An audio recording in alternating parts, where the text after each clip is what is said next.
साथियों, आज हम जंतर मंतर पर है और आज 20 जुलाई है। जैसा कि आपको पता है कि यहाँ जंतर मंतर से 20 जुलाई को एक आंदोलन का आह्वान हुआ था, जो आंदोलन जंतर मंतर से संसद की ओर चलेगा। अभी हम जंतर मंतर पर है और यहाँ पर तमाम पार्टी और तमाम नेता यहाँ पर पहुँच रहे हैं। अभी हमारे साथ मौजूद है सुरेश द्रविड़ जी, जो जाना माना चेहरा है। कि द्रविड़ जी क्या कहेंगे इस आंदोलन को लेकर? देखिए, ये जो आंदोलन है, देश के युवा असली आज़ादी के लिए संघर्ष कर रहे हैं और इस देश का युवा वो बहुत बड़े बदलाव के लिए आया है, जो जाति धर्म संप्रदाय से ऊपर उठ करके अपनी हक और असली आज़ादी के लिए आज आंदोलन कर रहा है। क्या लगता है आज पूरे देश के विद्यार्थी और उनके माता पिता लोग यहाँ पर समर्थन में पहुँच रहे हैं इस आंदोलन का जो पेपर लीक हुआ था? देखिए, आपने खुद देखा, लाखों युवा, लाखों छात्र यहाँ पर आए हैं। इतने छात्र इतनी बड़ी संख्या में आकर के ये सिद्ध कर दिया है कि ये बहुत बड़ा आंदोलन है और ये बहुत बड़े बदलाव की ओर जाएगा और इससे बहुत बड़े परिवर्तन आएंगे देश में देखने को।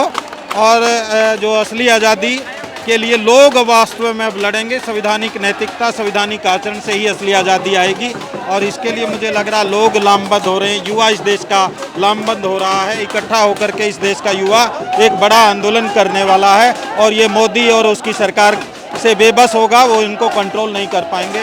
बहुत बड़ा आंदोलन होने वाला है देश में, बहुत बड़ा बदलाव होने वाला है। ये जो युवा है, ये शिक्षा जो मंत्री है उसका इस्तीफा मांग रहे हैं। क्या केवल इस्तीफा मांगने से काम चल जाएगा? केंद्र में उनकी सरकार है, बहुत सारे राज्यों में उनकी सरकार है। देखिए, बहुत जगह भ्रष्टाचार है, केवल शिक्षा का मसला नहीं, अनेक पहलुओं पर आप देखेंगे बहुत सारे, चाहे उद्योग का मसला है, चाहे शिक्षा का मसला है, चाहे वो नीट का पेपर का मसला था, चाहे NTA का, बहुत सारी जगह गड़बड़ी है।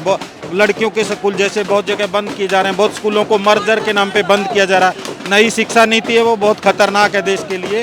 तो नई शिक्षा नीति के माध्यम से देश को बर्बाद किया जा रहा है और ये इस बर्बादी से बचने के लिए एक बड़ा आंदोलन है और इसलिए हम NCC MBO की ओर से, national coordination cooperation committee of मूल निवासी बहुजन ऑर्गेनाइजेशन की ओर से इस आंदोलन का समर्थन करने आए हैं, क्योंकि हमारा जो आंदोलन है वो हमेशा से व्यवस्था परिवर्तन बदलाव के लिए रहा है और ये बदलाव का बहुत बड़ा आंदोलन है। और आने वाले समय में ये आज जो संकेत दे दिया इस देश के युवाओं ने, बहुत बड़ा बदलाव देश में होने वाला है। आप पूरे देश में घूमते रहते हैं, आपने किसान आंदोलन में भी अहम भूमिका निभाई। क्या लगता है ये आंदोलन किस तरफ जा रहा है?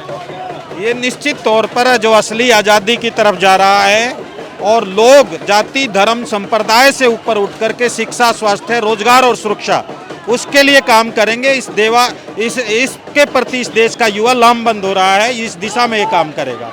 कुछ लोग कह रहे हैं कि ये केवल युवाओं का मुद्दा है।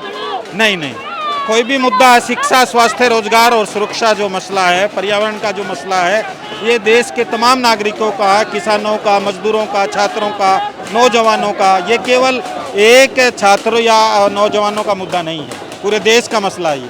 आज यहाँ पर पूरे देश से विद्यार्थी और उनके माता पिता लोग आ रहे हैं, आप लोग भी हरियाणा से चलकर आ रहे हैं। आज हम जब दिल्ली में यहाँ जंतर मंतर के लिए निकले सुबह, कई मेट्रो स्टेशन बंद कर दिए गए, तो आपको क्या क्या समस्या यहाँ पर? ये आपको नज़र आ गया, यहाँ पानी की व्यवस्था भी नहीं है।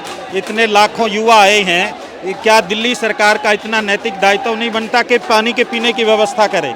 पानी के पीने की व्यवस्था भी जो होगी वो भी बंद कर दी गई है, जो दुकानें लगती थी वो भी यहाँ से हटा दी गई हैं। तो ये निश्चित तौर पर आपको दिखाई दे रहा है, साथी भी बता रहे हैं कि ताकि जो है मेट्रो से लोग टिकटें नहीं दी जा रही, यहाँ के राजीव चौक की टिकटें नहीं दी जा रही, उधर से मेट्रो स्टेशनों को बंद कर दिया गया है और यहाँ पानी की व्यवस्था को ख़त्म कर दिया गया है ताकि कोई पानी भी ना पी सके या ठहर ना सके। उसके बावजूद लाखों युवा छात्र यहाँ पर रुके हुए हैं। इससे सिद्ध हो रहा है मौजूदा सरकार को नैतिक तौर पर सत्ता में बने रहने का कोई अधिकार नहीं है। आज ये जो आंदोलन था, ये यहाँ से आंदोलन चलना था, एक रैली के रूप में संसद की ओर जाना था और आज दिल्ली में धारा 163 लगा दी गई है, कुछ इलाकों को बैन, मतलब आना जाना रोक दिया गया। इस पर क्या कहेंगे? देखिए, धारा 163 लगाई, धारा 144 लगाई, उसके बावजूद आप देखिए कितनी संख्या में यहाँ लोग आए हैं। तो ये समझिए, संसद की तरफ जाएं ना जाएं वो अलग मसला है, लेकिन यहाँ बड़ी संख्या में ये सारी सड़कें जाम हो गई हैं, सारे आसपास के एरिया जाम हो गए हैं, बड़ी संख्या में लोग यहाँ पर बैठे हैं। तो इससे आप अंदाज़ा लगा सकते हैं कि ये संसद से भी बड़ा मार्च हो गया है।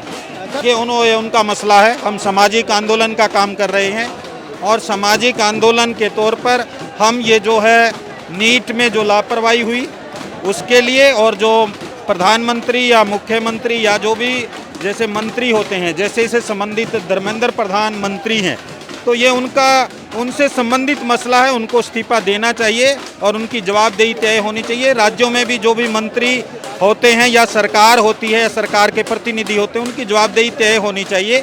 तो ये मांग को गलत नहीं है और हम इन दोनों मांगों का समर्थन करते हैं। MNT न्यूज़ नेटवर्क को सब्सक्राइब करें, लाइक और फॉलो करना ना भूलें। साथ ही बेल आइकॉन दबाकर जन जागृति की मुहिम में जुड़े रहें।